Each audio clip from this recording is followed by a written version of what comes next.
What's going on, New Canoe Nation? Facebook, YouTube. Hope you all are doing well.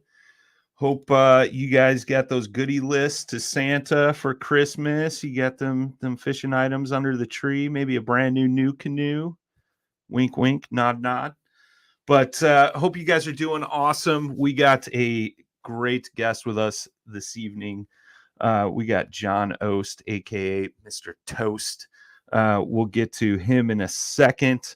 If you guys aren't following him, yakfisher.com, I believe it is, on YouTube, big YouTube channel. Fishes the Susky a ton, both out of his new canoe. He fishes out of boats as well. But he puts a hurting on the smallmouth up there on the Susky, but also chases other species of fish. So let's get the man of the hour in here. Mr. Toast, how are you, sir? What's up, man? Happy holidays. So where did the toast come from? I got to ask, is it just because like your last name is Oast? Is it, am I pronouncing that right? Oast? Yeah, that's exactly what it is. There's no embarrassing stories to it. It's just because no one could understand how Oast was pronounced. So I said, just put a T in front of it. It's Toast. Call you Toast? Yeah. I like it. I mean, with my last name, I'll let you use your imagination, but I've been called a few things in my day. So David Harper in the house. He says, "What's up, Brian and John?" What's up, Dave? Mr. Sean Lavery himself says, "Sup, guys? Two of my favorite peeps." Aw. Yeah. I'm gonna blush a little bit. As we go throughout the show, guys and gals, if you guys got any questions, feel free to drop them in the chat. We will get those answered for you. If you're miss part of the show, you could always go back and rewatch, or you can catch it on any major podcast platform. Just look up New Canoes Unlimited. We got Blaine Upton in the house. Gentlemen, how are we? Hey, John Dufresne, I believe. Hey. He says, "Hey, John. What's up?" So let's get started, man. Like, how did you get involved in fishing and then kayak fishing, and then we'll jump into the many other adventures that you're involved in as well, man. It's been a long, trek. I grew up in the Virginia Beach area. I'm from Portsmouth, Virginia, so I actually grew up on the water, on a tributary off the Elizabeth River. My dad was Coast Guard. So I grew up playing in the swamps and stuff around water moccasins and all that fun stuff. The time I could just walk. I grew up fishing mostly salt water. Lived in Portsmouth, lived in Suffolk. When I lived in Suffolk in like my middle school years, basically, I started doing more fresh water. Then I moved back to Portsmouth again to do more salt water. But then I really got serious when I moved to the Williamsburg area. Back around 98, I guess. Shortly thereafter, my next door neighbor had an old sit inside kayak and said, "Hey, let's go hit all these little tidal cypress swamps." And from there, it just kind of created a monster. So I've been pretty seriously kayak fishing since right at 2000. Nice. And, started the Fish Yacker YouTube channel back in 2007. Okay. Yeah, a whole nother story, but yeah. Wow, we'll get to that. Yeah, and I moved to PA in 2009. So okay. Go figure. So, that's in a nutshell. And like we talked before we started, you said you were mainly chasing redfish. You're pretty well known for catching smallmouth on the Susky now, but I guess was redfish kind of something that you've always chased as a kid growing up since you lived on the coast? Yeah, when I was a little kid, it was mostly my mother that influenced me, and we were bait soakers. Okay, I mean, we would fish for anything that would hit bloodworms or squid. Yeah, back then in the lower Chesapeake Bay, I'll be totally honest. Way back in the day, we're talking to the mid to late 70s. You didn't see the rock bass, the stripers, the red. You didn't see a lot of that stuff. You had gray trout. You had your typical spot croaker, flounder, bluefish. That was the main thing. And then by the time I really started getting serious into kayaks, that's when, I a lot of the people down there probably have seen that the lower bay, the bays come a long way, starting up here in the Susquehanna, which is basically the upper bay. it's cleaned up a lot. So back then it was whatever we could catch. I mean, heck, I'd sit on my pier as a toddler and chuck like minnows out and catch eels all day long and sell them to my dad's friends. Whatever I That's could cool. catch. Yeah, That's cool, man. So you've been at the fishing game for quite a while. yeah. I gotta ask you this because like I've never fished saltwater. I've said it on many different podcasts, and a good friend of mine, he's up on that New England coastline, and I always forget if it's Massachusetts or Rhode Island. But there's a thing called a togfish, and he says it's Oh like yeah. the greatest fish to eat. So I always try to prove him wrong because the fish is ugly, and he tries to tell me like it's the greatest thing since sliced bread. So togfish, you ever one? Oh yeah, man. Tautog. Yeah, Yeah. blackfish. Yeah, All right. there's some. I mean, telling you, man, those things look like if you ever, there's something like only like a fish only a mother could love. I mean, their teeth look like some freaking Halloween clown teeth going on and stuff. But yeah, Jersey's awesome for those, man. You go to New Jersey, Maybe that's where he's at because he's a captain. He runs some boats. He has a podcast as well, and I remember we were doing a podcast together, and he was talking about these togfish like they were just the greatest thing ever. So I always ask people muscle, from the pure new, muscle. yeah, very cool, man. So. What was your first kayak? You said you guys were getting in some sitting sides and then paddling the cypress flats, right? Yeah, we were. I mean, basically back then there were no fishing kayaks, and there were Sure. barely any sit on tops. I mean, you're looking back to before, like back the only sit on top way back then was probably the scupper from Ocean Kayak way back when. Sure. So we were using like sit inside wilderness and old towns and canoes. I mean, the main reason we went to the kayaks was to get away from 10 canoes that like spooked everything.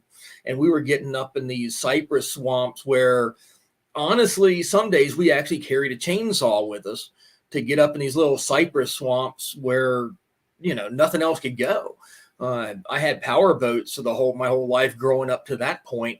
And then I realized in getting up in these places that probably nobody's fished in like 200 years. And it opened up my eyes to everything. And we're talking, back at that time, there was really no really organized freshwater kayak fishing, especially because I was fishing these tidal brackish backwaters. Most of the guys, especially on the East Coast, you had a lot of the guys around Jersey, New York City, Virginia Beach, down Florida, like Jacksonville and so forth. Had a lot of those guys, the old school tournaments back in the day. And I remember, Chad Hoover was based in Norfolk, and we would fish freshwater, and it was like pulling teeth to try to find people to even fish freshwater, go bass fishing with us.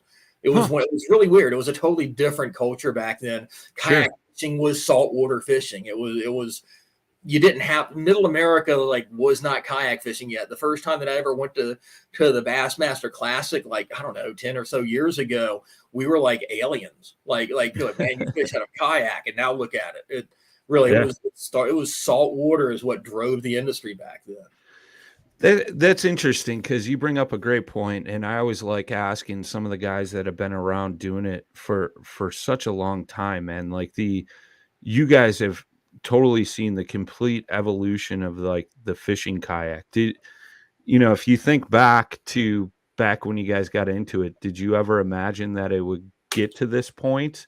Both from like the boat standpoint, the popularity, and just the overall utilization of a kayak.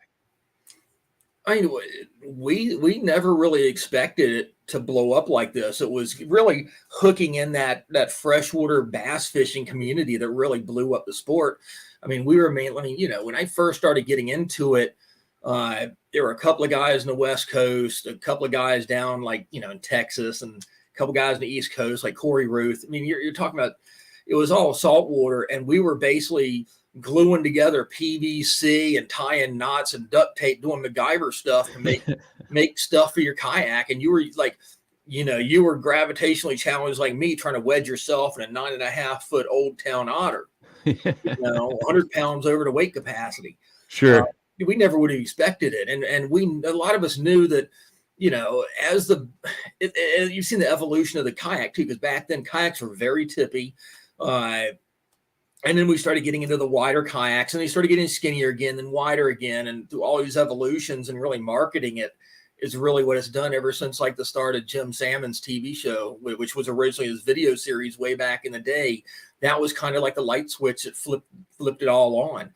And then when we started having more and more booths at ICAST and at the classic expos, that really opened again. Like before, if you went more than 50 miles away from the coast, people thought you were crazy fishing out of a kayak.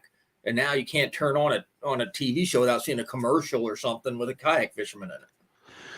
Totally agree, man. It's crazy. Like I had my first ICAST experience this year. The year before COVID hit, I was supposed to go. So this year was my actual first year. I was there in the new canoe booth, and I had always heard like over the past 3-4 years, like the popularity of kayaks, kayak gear, kayak fishing has really taken over those classics and the ICAST, and you're seeing more and more of it.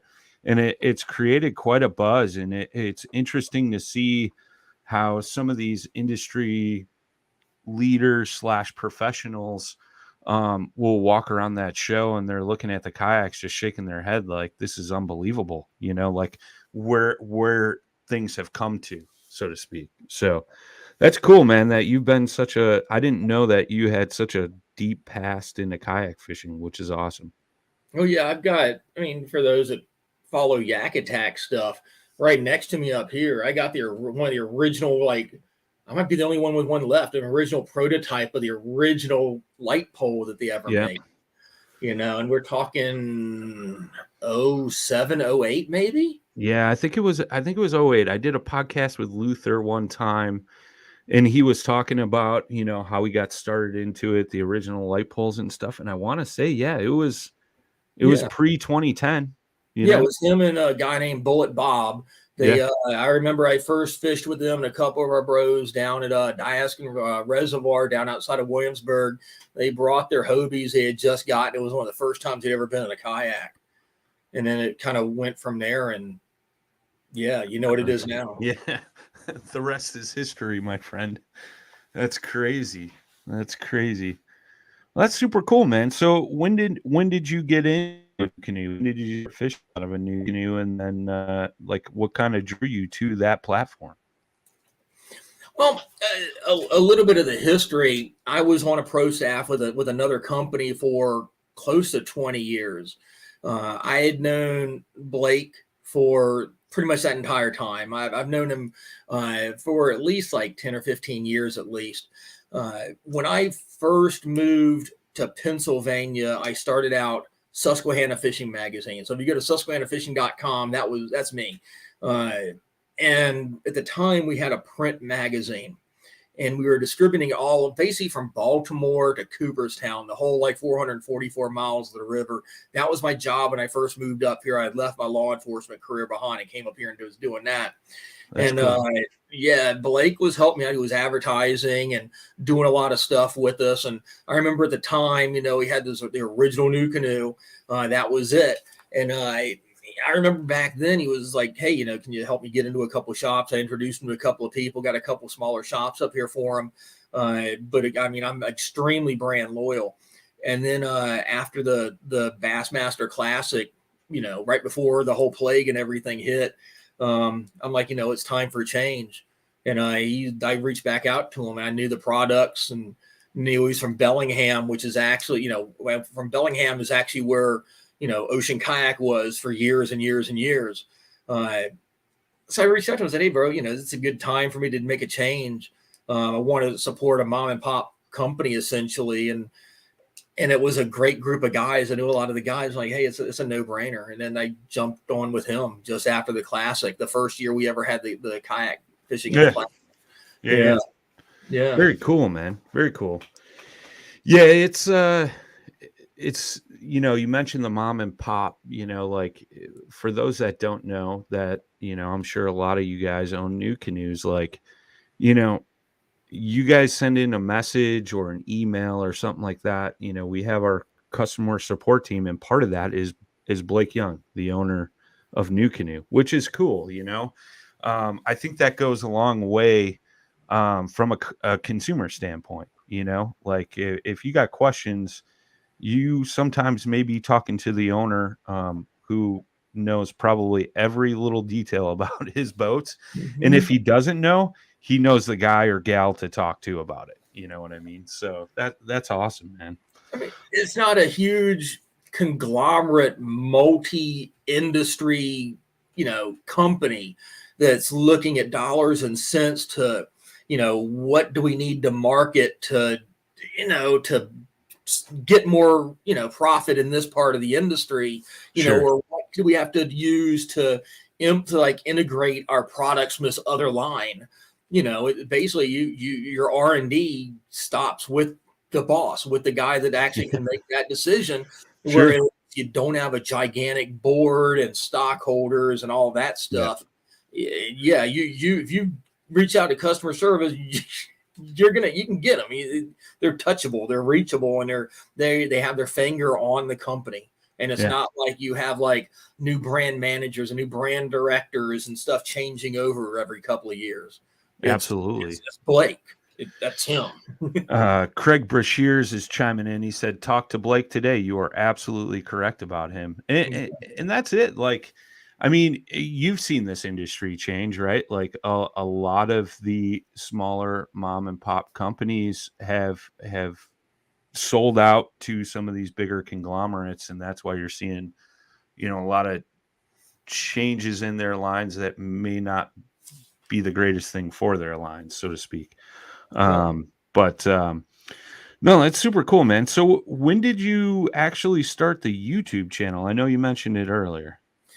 It was one of those situations where I was a cop in Richmond, Virginia. At the time, I actually got a hernia, and again, they always say when you're carrying a kayak, especially like back then, heavy kayak was like 56 pounds, right?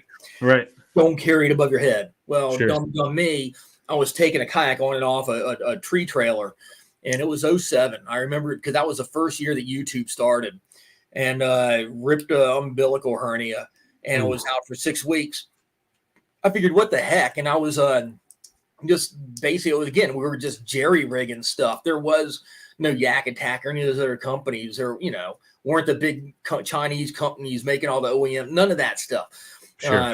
So I just started basically, at the time I was using like alternate and modern rock music and stuff, and it was just a shot of my hands with an old, I think it was like a Sharp handheld video camera. So like a high 8 freaking video camera or something. I was using a software system called Dazzle, and I was just filming myself basically tying I was one of the first ones making the leashes out of old cell phone cords. For those that have been around a minute, the coiled retracting cell phone cords, you cut the ends of them off and you can use zip ties or metal crimps, and you can make your leashes. I was doing that and making videos on it. A couple of them went pretty viral.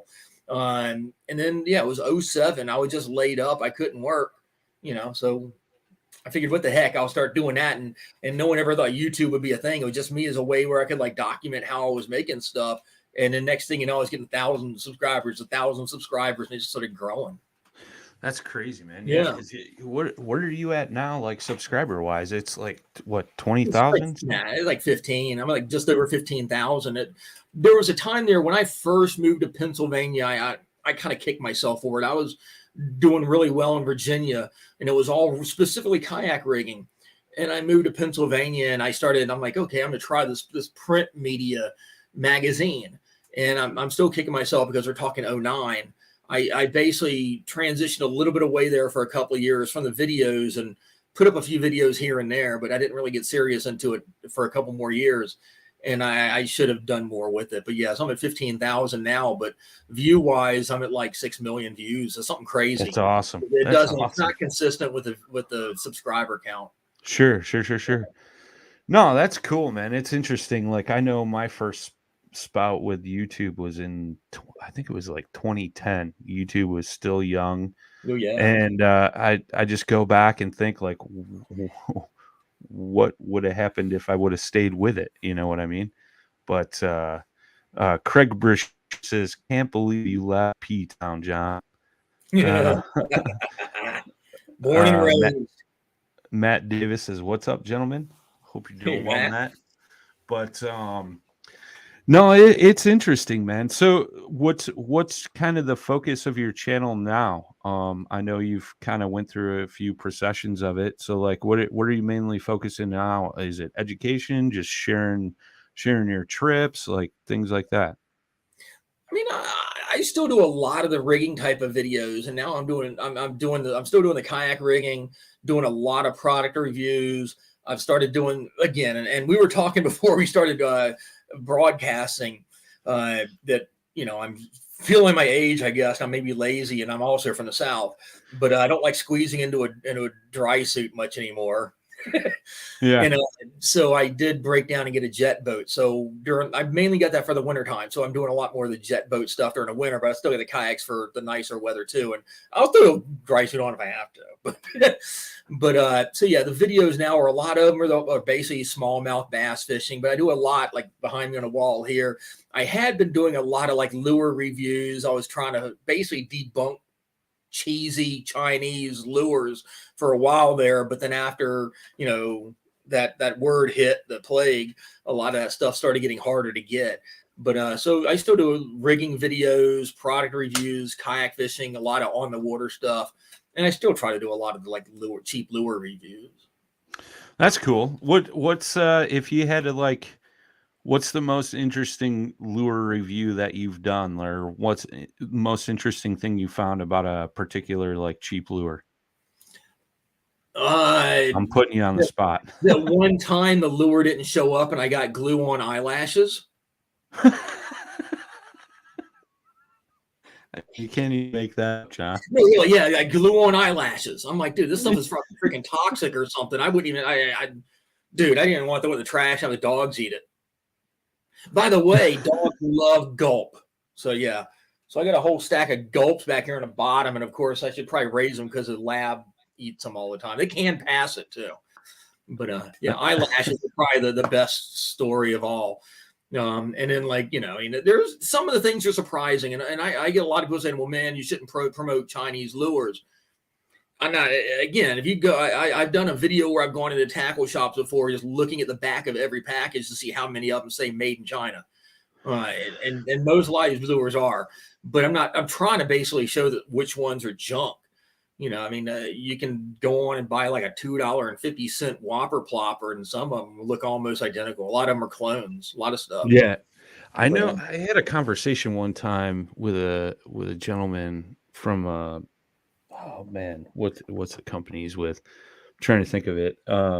Doomsday Tackle. And he was heavily involved in the bait industry, reels, rods, things like that. And he said you'd be surprised how many rod manufacturers, bait manufacturers are all made in the same warehouse. Like they all come from the same place. Like, it's kind of rare to find some of those American made items that are actually made or, injected molded here in the States. The big craze is the jackhammer, right? Like, yeah, a lot of that stuff, there's knockoffs that you can order from Japan, and it's the same exact bait, but half the price. You know what I mean? yeah. So it's crazy, but that's cool, man, that you do a ton of gear reviews like that. So, what's your favorite model new canoe that you're floating out of currently? I'm still using a Frontier 12 for most of my floating a river, freshwater stuff. But I've got the Pursuit that I love. So I got the pivot drive on the Pursuit. I got the EPS system on the Frontier, and then I have a whole bunch of flints that I use for like the pocket boat. I mean that boat's a bomb. I'm on the board of the Middle Susquehanna River Keeper, and we actually this past summer bought a whole trailer full of flints to use with our youth outdoor programs that we do. And That's cool. The price point on it, the construction, the quality, and the size, they're compact. They're just so compact. You can carry them around like a suitcase. So I got a whole stack of them out back. That's like awesome. Yeah. But here is my big platform. How'd you get involved with that? The whole Middle Susquehanna River Keepers program? Just by doing the videos. Okay. I'm on the board for our 2-county visitor bureau here. So I've been doing a lot of stuff with them for several years, and just they've helped promote and get the videos out there. A lot of the regional videos we've done, like on the water fishing and so forth. And ironically, I was selling a kayak that I had to cut loose on Craigslist, and ironically, the river keeper actually bought it from me. Okay. So next thing you know, he's like asking me all about the kayak fishing, and he started seeing the videos. Next thing you know, they asked me to be on the board. So yeah. Interesting. Yeah. So Susquehanna's, super popular for smallmouth fishing. For somebody that has never fished it, if you could give them like a couple pointers, couple things to watch out for, what would those things be, man? If you've never been on the Susquehanna, it's a destination, you have to say. You would think you're on a river out west in the middle of nowhere, like Idaho or somewhere, but you're basically, 45-minute drive from the New Jersey border. You're a little over an hour from New York City or Philly. You're talking up this way. The river's 444 miles long. It starts out as the Susquehanna Flats down around Maryland, goes all the way up to Cooperstown, New York. The lower section, basically everything below my location here, very rocky, pretty wide. You're talking like a mile wide. Your target species, once you get above Maryland, you're mainly looking at your smallmouth, muskie, walleye. And then you get up this way, you get up above where I am, the river starts getting really skinny because there's a west branch that branches off maybe about a half hour south of me that goes out west towards State College area. And then down south of that, you got the Juniata. So you're looking at like smaller waterways that branch off to the west. As they come in and enter the main branch of Susquehanna, it just gets wider and wider the further down you go. But if you go up into New York above like Binghamton, it really gets pretty skinny, but up there is some pretty deep stretches. But through here, it is probably the best river. I'll be totally honest. I'll go argue with anybody for fishing from a kayak of any river in the country. I mean, it is one of those things where you can just simply, and there's Sean right there. Yeah. I beat Sean. I'm about 2 blocks. So he's got you beat, man. I got you beat. I can see it from my window. No, I can't quite. But I mean, it's one of those rivers. You're coming up on the gravel bars. You got ledges and stuff like that where I'm not saying you're portaging, but a lot of places you do have to get out, especially when it's low water in the summer. Sit side saddle and stand up, take a couple of steps, sit side saddle, sit down, and go. I mean, yeah, I got a jet boat that goes like 2 inches of water, but there are places that I will not touch with my jet boat that I can take my Frontier and go straight down the river in it. Nice. Even when I got the EPS, a drive on the back, and I can just raise and lower it as it goes. And I love that system because it'll take a licking and it just pop right up, with a stern drive on it. But this river is the mecca for kayak fishing because that's what it's for, Yeah, for sure. Yep. There's Matt there. Yeah, it's amazing. I mean, yeah, the fish get huge. I mean, we got shoulders on them. I mean, I especially during the winter, if anyone ever wants to go fishing, just let me know. But we regularly catch fish over 20 inches. I think my biggest one I caught was right around 23 inches. I caught one several years ago. That is chunky. Beasts. I mean, and then you're talking about river smallies, so they're used to the current. So they're putting up a nice fight. It's crazy. A 20-inch smallie will pull you around. That's awesome. And then you're all of a sudden you got your next cast you might have a 50-inch muskie on. That's cool too. That is cool. And you can catch on a spinnerbait. I throw a lot of spinnerbaits. You'll catch, you can catch one cast, will catch a smallie, next cast will catch a muskie, next cast you actually catch a walleye on a spinnerbait, and then next catch a snag about a 30-pound carp. I mean, I don't know. So. That's cool that it's such a diverse body of water. You can catch anything and everything. So you brought up the spinnerbait. So I'm gonna drill you with this. Yeah. If you could only fish with one bait on the Susquehanna, if you had to choose just one bait to fish, what would that be? If that was the only bait I could ever fish and no other bait, I'm going to give you the dumb answer, right? Yeah. It's a net rig. It's All a right. net rig. All right. Well, I mean, your main prey is going to be crawfish, right? You got craw. Yeah. Hey, Mike. Yeah, just let me know. Come on up. Michael Thompson, man, he's coming out. Yeah, it's interesting, man. Like so many guys have such a problem with throwing a Ned rig, but how can you have a problem with it when it catches fish? You know what I mean? I'm not shy. I got a whole stack of them right back here, man. I love it. So we're kind of winding down a little bit. So I got a couple questions for you. Since you've been in the game for so long,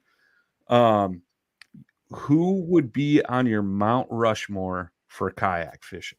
Four people on Mount Rushmore. Who would they be?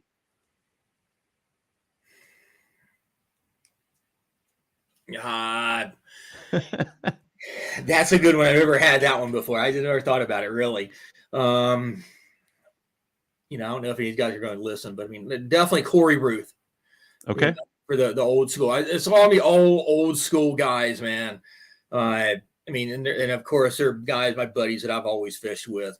Like I said, Chad and I back in the day, because no one ever freshwater kayak fished. So it was Chad and me meeting up when no one else would come out. So probably Chad Hoover, Corey Ruth. It's those old school guys, Phil Spencer, Jim Salmons. Of course, I think I already counted 4 out. I mean, they're the old school guys. I mean, they're guys that have been around doing stuff for Kevin Whitley, Kayak Kevin, talking about a guy that in 2007 or something like that, or 2006 maybe, he kayaked all the way from South Florida to Norfolk to Virginia Beach, fishing the whole way. And I'm not talking intercoastal waterway. I'm talking about off the freaking coast. That's nuts. I mean, those are the old school guys, man. That we jacklegged whatever type of piece of PVC plastic we could get, Nice. Craig Brashear says Wayne Bradby, old school from his area. Michael, yeah. TKA. Michael Thompson said we in Minnesota invented the Ned rig way back in the 1980s. Mm-hmm. And then we got a Margaret Bridges in the chat. She says, how big was Lila's biggest fish? Oh, that's my mother-in-law. Okay. Her biggest fish, well, her sturgeon that she caught in Idaho about couple months back. Yeah, went white sturgeon fishing on the Snake. Nice. It wouldn't have been with Sturgeon Steve, would it have been? No, it was actually with Hammett Valley Fishing Adventures, I think is his name. Okay. All right. Right there. Yeah, right there in Mountain Home. Yep. Yeah. Giant sturgeon out there, man. Yeah, it is. Steve is he's one of the best when it comes to catching them out of a kayak. It's crazy what he does. But every show I ask our guests, do you have a Frontier 12? It's rigged up tandem. You can go fishing with any one person, dead or alive, for a day. Who would it be? Teddy Roosevelt. Interesting. All right. What's the reasoning behind that? Well, what did Teddy Roosevelt do? Well, he did a lot of things for conservation and national forests, right? Yeah. First National Park Service. Yeah.